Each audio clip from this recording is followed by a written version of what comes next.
Lena inkulumo cabanga ukuthi edinga ukuzwa wonke umuntu. Hhayi ukuthi nguthisha omkhulu ngiyafundisa, cha, ngiyazixoxela nje nami.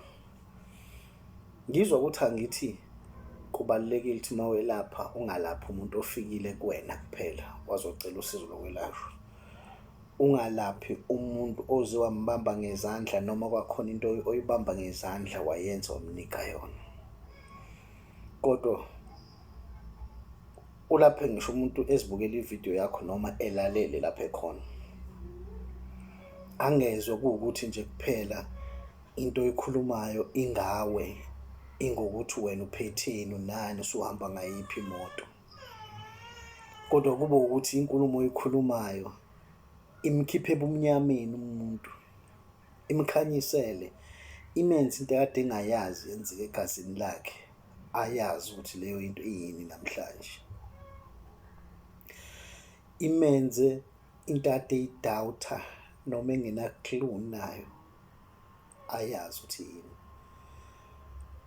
Kube ngathi umdiagnose engekho.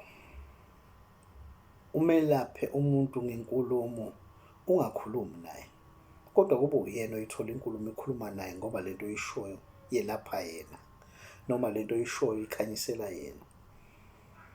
Kube ukuthi umuntu alapheke engakaze akubone, engakaze nihlangane, engakaze nihlale phansi nixoxe. Kodwa inkulumo yakho kube khona emembulela kona, kube khona emenza asale ekwazi, kube khona ney'londa ey'khona ekade zikhona enhliziyweni izelaphe. Kube khona izinto ezake zenzeka empilweni yakhe engazi ukuthi zazenziswa yini, zaziyini, zichazani.